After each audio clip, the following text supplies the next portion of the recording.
सदगुरु कबीर का प्रसिद्ध पद है,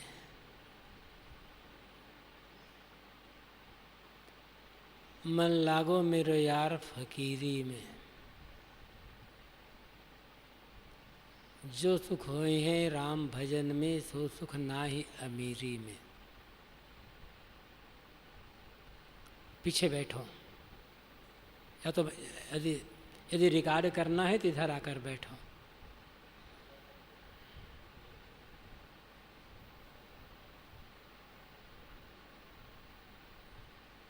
रिकॉर्ड करने इधर भाग बैठ लो। मन लागो मेरो यार फकीरी में, जो सुख हुए हैं राम भजन में, सो सुख नाही अमीरी में। भला बुरा सबका सुन लीजिए, कर गुजरान गरीबी में। प्रेम नगर में रहनी हमारी, भली बनी आई सबूरी में। हाथ में कुंडी बगल में सोटा, चारों दिशा जगीरी में। आखिर में यह तन खाक मिलेगा, कहा फिरत मजबूरी में। कहत कबीर सुनो भाई साधो, साहब मिले सबूरी में।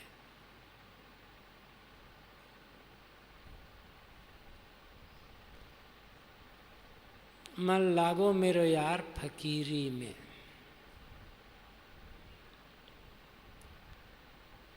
मान लो एक साधक, शांति इच्छुक व्यक्ति अपने मन को संबोधित करते हुए कहता है कि ऐ मित्र मन, फकीरी में लगो।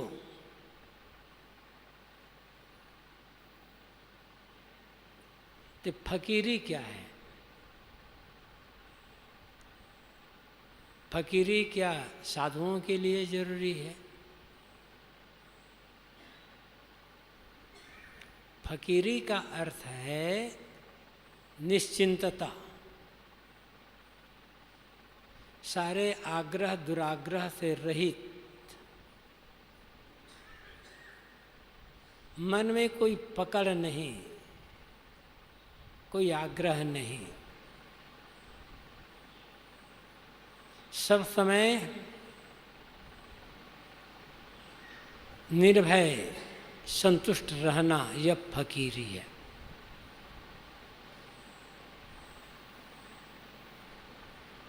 इसकी आवश्यकता मनुष्य मात्र को है। फकीरी का अर्थ है, फकीर का अर्थ है निर्भय व्यक्ति, निश्चिंत व्यक्ति, निर्लोभ व्यक्ति।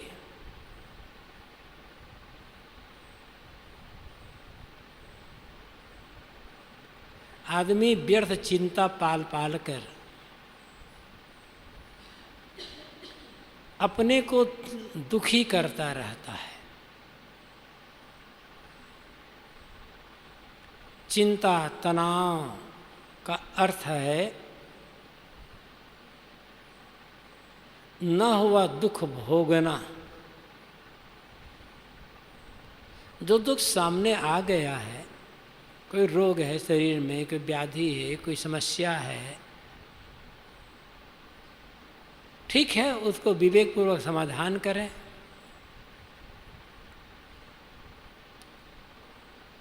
लेकिन आगे क्या होगा, बुढ़ापा में क्या होगा, ऐसा होगा तो क्या हो जाएगा, अमुक ने हमारा ऐसा नुकसान कर दिया है, अमुक ने हमारा अपमान कर दिया, अमुक ने हमें ऐसा कह दिया। इन बातों को लेकर आदमी व्यर्थ तनाव और चिंता में डूबा रहता है।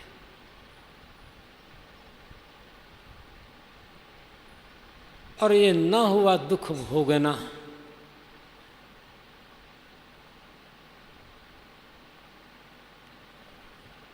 चिंता, भय, तनाव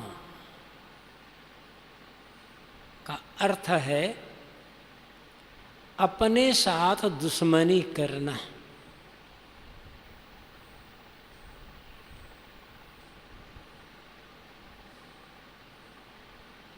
गहराई से सोचें तो पता चलेगा मनुष्य जितनी दुश्मनी अपने साथ स्वयं करता है उतना तो बड़ा सा बड़ा शत्रु भी नहीं करता।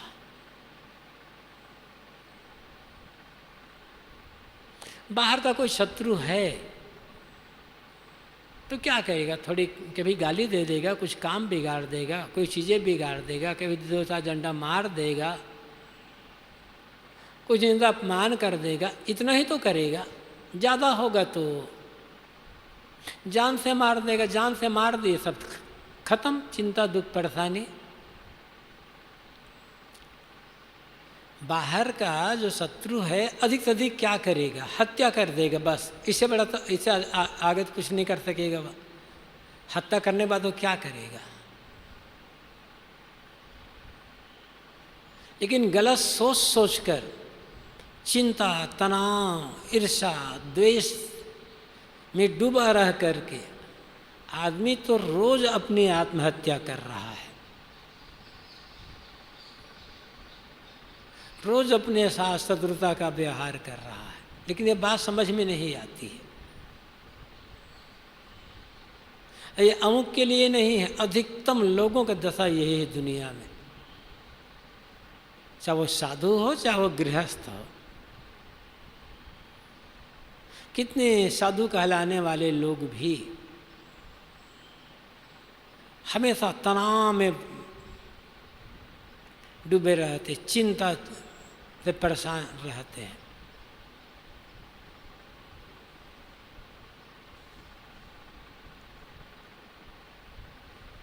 जीवन का आनंद निश्चिंतता में है, निर्भयता में, निष्फिक्रता में है। आदमी मेहनत करता रहेगा तो जीवन निर्वाह चीज़ें उसे मिलती ही चली जाएगी, मिल ही रही, सबको मिल रही कम ज़्यादा।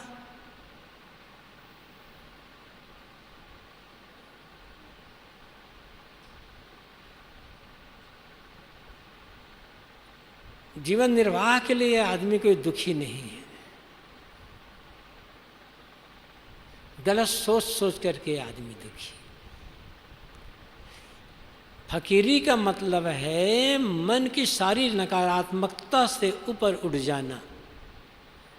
एक चिंता भय तनाव ईर्ष्या द्वेष लोभ, इस सब नकारात्मकता है। और नकारात्मकता में डूबा आदमी, नकारात्मकता से घिरा आदमी जीवन को नहीं समझ सकता। वो भक्ति धर्म पूजा पाठ को कुछ भी नहीं समझ सकता।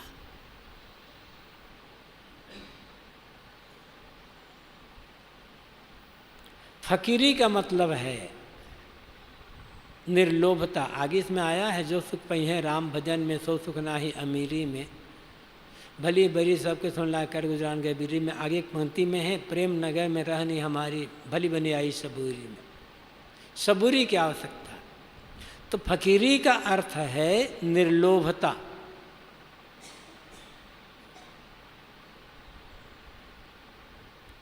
सब समय मन का शांत संतुष्ट रहना, केवल घर छोड़ देना फकीरी नहीं है।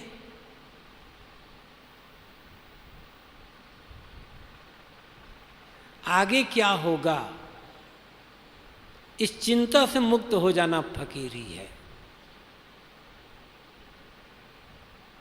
जो मिला उसमें शांत संतुष्ट रहना फकीरी है।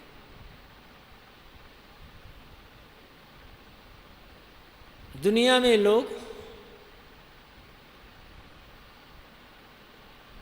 दो प्रकार के हैं,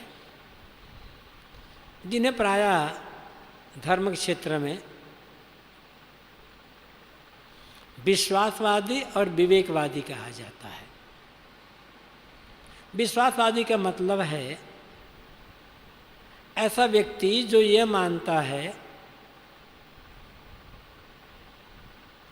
कि ईश्वर परमात्मा हमसे अलग है।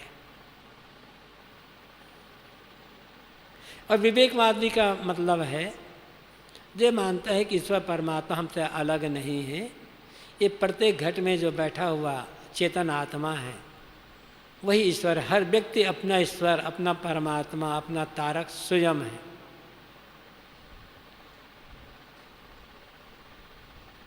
अब यदि आदमी एक विश्वास रखता है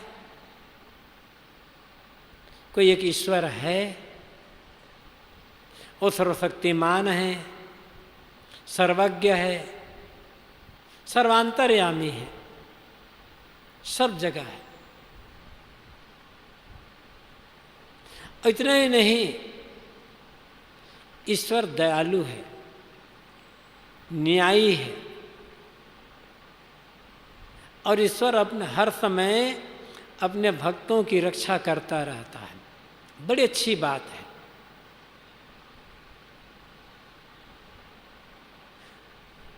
तुम्हें ये विश्वास है और इस विश्वास में कोई जी रहा है तो वो भी खुशी से जीवन जी सकता है। लेकिन आदमी को ये विश्वास है कि ईश्वर न्यायी है, दयालु है, सब कुछ का जानने वाला है, तब तुम मंदिर में जा करके ये गिड़गिड़ा क्यों रहे हो, भगवान मुझे ये दे देना, भगवान मुझे ये दे देना, भगवान मेरा ऐसा कर देना, भगवान मेरा ऐसा कर देना। ये गिड़गिड़ाने की आवश्यकता है। सोचना चाहिए कि तुम ज़्यादा ज्ञानी हो या तुम्हारा परमात्मा ज़्यादा ज्ञानी है। यदि परमात्मा न्यायी है, दयालु है, भक्तों पर कृपा करने वाला है, तो तुम्हारे बारे में तुमसे अधिक तुम्हारा परमात्मा जान रहा है, और तुम्हें क्या आवश्यकता है ये परमात्मा को मालूम है। एक छोटा सा बच्चा होता है, नादान, महीना 2 महीना का बच्चा, उस बच्चे को क्या चाहिए बच्चे से ज़्यादा उसकी माँ जानती है। बच्चा तो रोता रहता है बस, कब बच्चे को दूध पिलाना है, कब सुलाना है, कब क्या करना है, हर समय माँ उस बच्चे का ध्यान रखती है। कब कब क्या चाहिए माँ को पूरा पता है। माँ तो एक अज्ञानी आदमी है, मनुष्य है, ईश्वर तो महान है, सब कुछ ज्ञानी है, तो हमें क्या चाहिए? हमसे ज़्यादा ईश्वर जान रहा होगा ना, तो गिड़गिड़ाने की आवश्यकता क्या है फिर? क्यों भीख मांग रहे हो ईश्वर के मंदिर में जा कर के? मुझे ऐसा कर देना, मुझे वैसा कर देना, मुझे ये देना, मुझे ये देना। इसका मतलब तो हुआ अपने ईश्वर पर ही अविश्वास करना। जो ईश्वर पर विश्वास कर लेगा वो निर्भय हो जाएगा, निश्चिंत हो जाएगा। दुख है तो, सुख है तो, यही ईश्वर की मर्जी।